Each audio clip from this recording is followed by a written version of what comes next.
comrades? It's Jody again. This is still my travel log, my travels in Russia. Today is Saturday, February 20th. And it's the end of the day, and it was a very nice one. It started, I think, went to our last museum of our visit, and it was the Museum of Hygiene, which is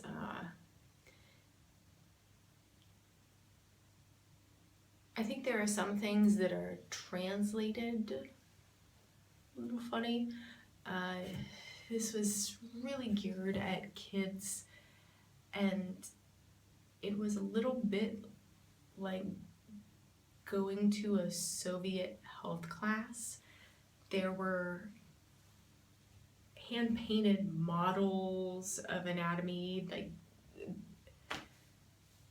there was a model of the human body that was from 1946. It was, once I sort of got into the whole idea of this like Soviet health class thing I was at, it was definitely a curiosity. And there are a lot of diseases that are spread by rodents, like squirrels. And it was terribly amusing hearing two dark-haired Russian women. I got the Bullwinkle thing, so what more could I ask? And from there it was snowing. We got 2 or 3 inches, who knows, last night. And walked back and relaxed a little bit and called Seryanin. That's the cool sort of Revolution era themed restaurant that had the really good borscht that I love. And they had told me, because they have a poetry night, I don't know if it's every week or once a month, and they were completely booked, but to call and see if they had any cancellations. I got back to the hotel and I called, and they did. So we were in like Flynn, or in like Igor Sevinyanin for poetry night, for Russian poetry night. And I'm not a lover of poetry, but I'm a lover of new and interesting experiences. So I was down, and it was late. It was, you know, like that song I referenced the other night. It was dinner at 21, and it was just at 9, and I already knew vodka, I wanted caviar, I wanted dessert. That was going to be my thing. And we got there, and we had the same waiter as the first time we went to that restaurant, who was probably one of the best waiters I've ever had. And it took a minute, but he remembered us, and of course the poetry night. This is all local people, and so all in Russian.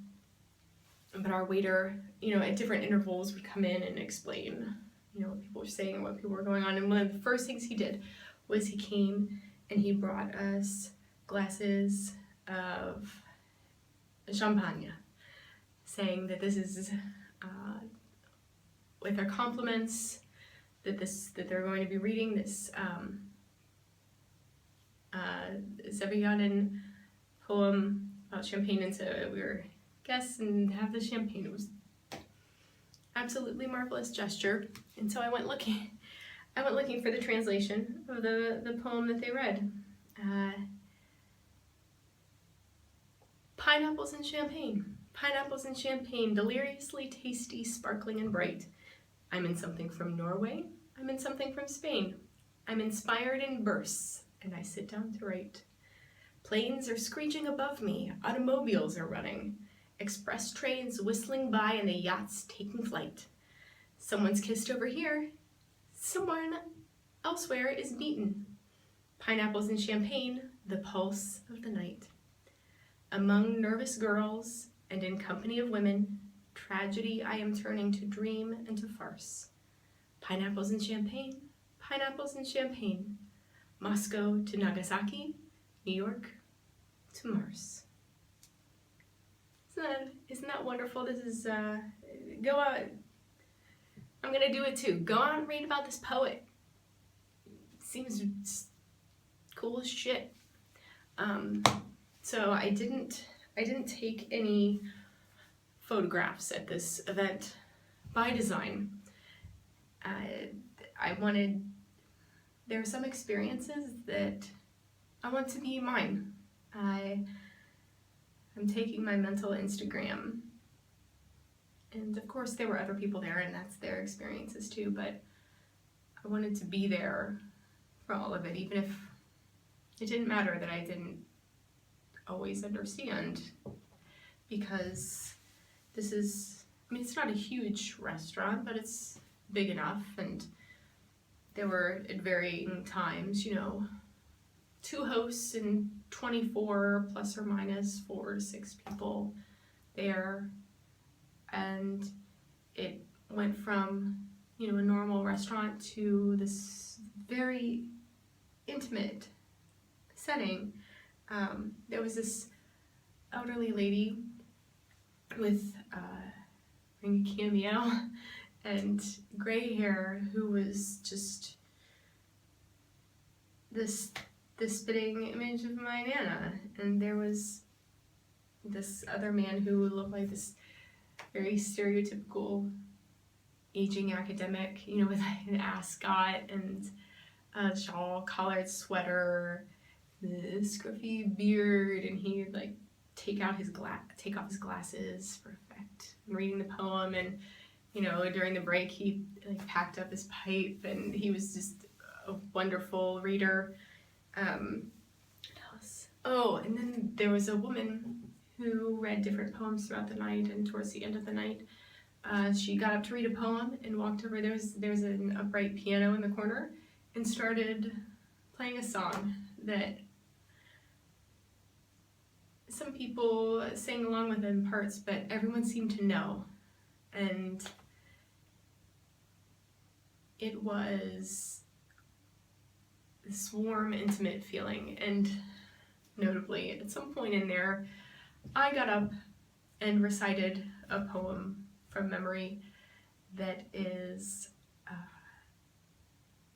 actually a song called Fallen, and it's one of the most poetic songs I know. And among other things, it's about sort of really a little bit more mature love, and there's very few words, there's lots of space, which is probably, I mean, space is probably one of my most favorite things. And just this rousing applause when I was done. I was so nervous, and it was just, it was wonderful, and it was so wonderful. In fact, anyway, you saw me drinking. At the end of the night, they gave away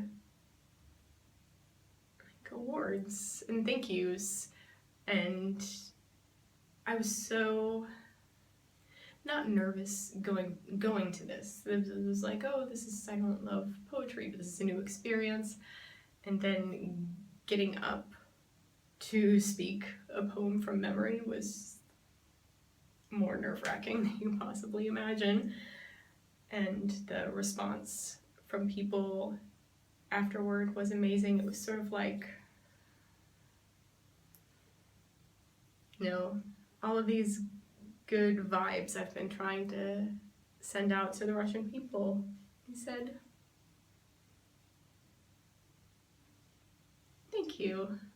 It's with a handmade cordial lovely is that? So,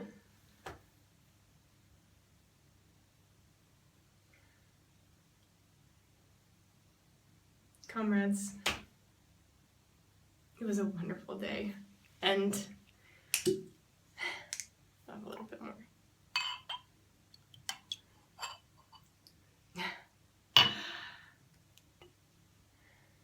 Please raise your glasses. So just so you know, Russians, we toast, and at the end of the night, everyone's toasting, and everyone has to raise their glasses, and you all have to drink. So, friends, drink with me. To Red. May it always be a part of my DNA.